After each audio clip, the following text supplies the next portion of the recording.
আসসালামু আলাইকুম বন্ধুরা, কেমন আছেন সবাই? আশা করি সবাই ভালো আছেন। আমি আলহামদুলিল্লাহ ভালো আছি। আজকে রান্না করব রুই মাছ দিয়ে আলু তরকারি। তো চলুন রুই মাছটা ভেজে নিব আগে, ভেজে তারপরে আলু দিয়ে তরকারিটা করব। রেসিপিতে চলে যাই।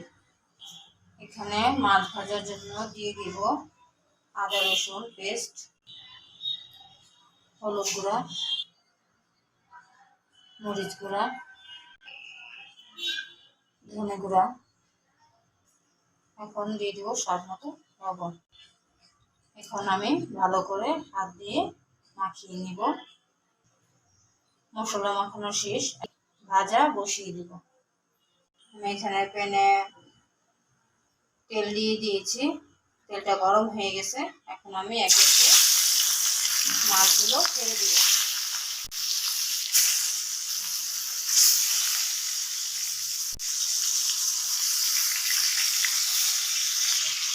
এখানে মাছগুলো উঠিয়ে দিয়েছি।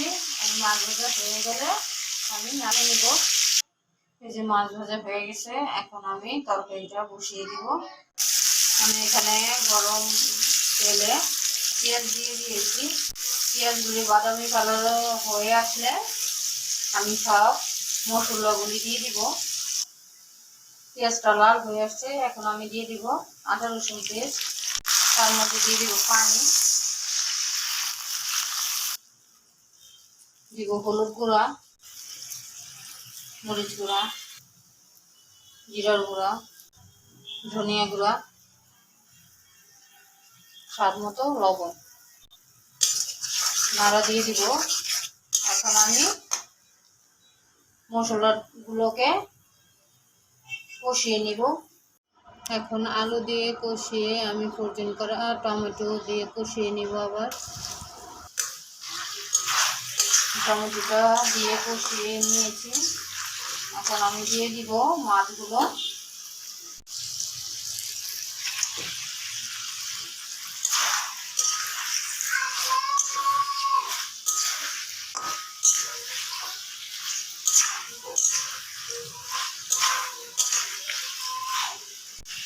এখন আমার পুরোপুরি কষানো শেষ, পানি দিয়ে দিব পরিমাণ মতো।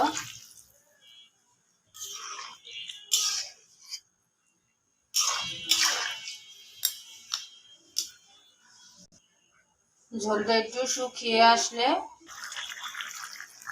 ফ্রোজেন করা ধনিয়া পাতা দিয়ে দিব।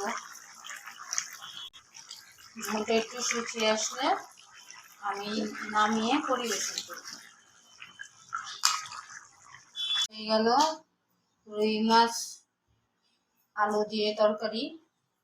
তো সবাই বাসায় ট্রাই করবেন, আর আমার ইউটিউবে আপনারা সবাই সাবস্ক্রাইব করে দিবেন।